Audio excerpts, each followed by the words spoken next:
टूटने लगी अजीत पवार की एनसीपी, कैसे बचाएंगे अपनी पार्टी।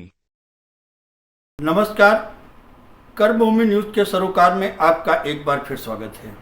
हम इस बार फिर बात कर रहे हैं महाराष्ट्र की राजनीति के संदर्भ में।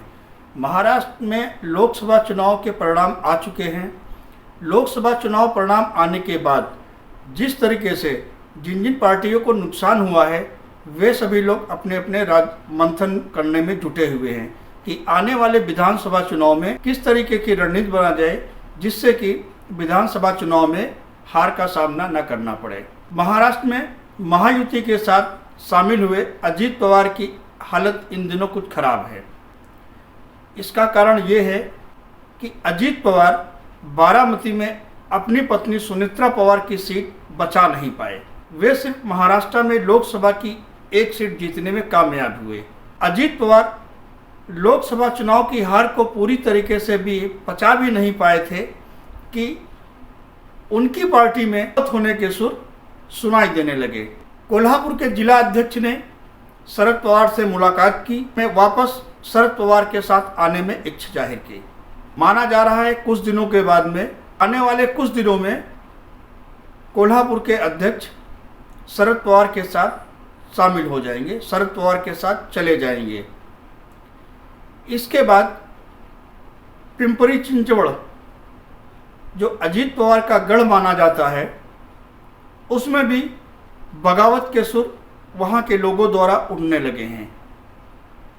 कहा जा रहा है कि पिंपरी चिंचवड़ महानगर पालिका के 9 नगर सेवक शरद पवार के संपर्क में हैं और उन लोगों ने अजीत पवार को बताकर शरद पवार की पार्टी में शामिल होने का मन बनाया है। कहा जा रहा है कि महायुति में जिस तरीके से अजीत पवार के साथ व्यवहार किया जा रहा है, इस बात को लेकर अजीत पवार के कार्यकर्ता नाराज हैं। अजीत पवार के समर्थकों का ये मानना है कि यदि वे वापस शरद पवार के साथ में चले जाते हैं तो उनका राजनीतिक भविष्य सुधर जाएगा। महायुति के साथ उनका कोई राजनीतिक भविष्य नहीं है, जिसका परिणाम उन्होंने लोकसभा चुनाव में देख लिया है। लोकसभा चुनाव में अजीत पवार सिर्फ एक लोकसभा प्रत्याशी को जिताने में कामयाब हुए हैं, यानी कि मात्र एक सांसद उनका जीतकर लोकसभा में पहुंचा है। स्वाभाविक है कि महायुति के अंदर अजीत पवार का कद भी कम हुआ है।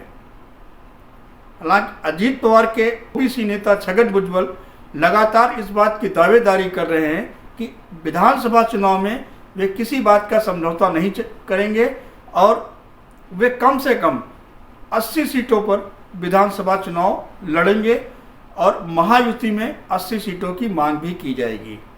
हालांकि अब ये महायुति पर निर्भर करता है कि अजीत पवार की राष्ट्रवादी कांग्रेस पार्टी को वो कितने सीट देती है। महायुति के नेताओं ने साफ कर दिया है कि विधानसभा का चुनाव एक साथ लड़ा जाएगा। अब अजीत पवार यह नहीं तय कर पा रहे हैं कि विधानसभा चुनाव के समय वे महायुति के साथ रहें या वापस अपने चाचा शरद पवार के साथ चले जाएं। भारतीय जनता पार्टी के कुछ कार्यकर्ताओं ने भी इस प्रकार की मांग करी है कि अजीत पवार को महायुति से बाहर कर दिया जाए, क्योंकि अजीत पवार इस तरीके से की जा रही थी कि महायुति में शामिल होने के बाद जिस तरीके से भारतीय जनता पार्टी को महाराष्ट्र में सफलता मिलेगी, उस तरह की सफलता महाराष्ट्र में भारतीय जनता पार्टी को नहीं मिली है।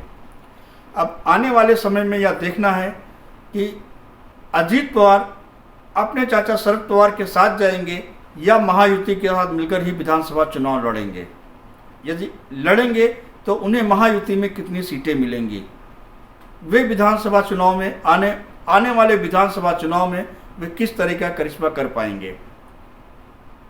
हम आने वाले दिनों में हम आपके साथ लगातार जुड़े रहेंगे और इस बात को भी लेकर चर्चा करेंगे कि फिलहाल हम आपसे विदा लेते हैं।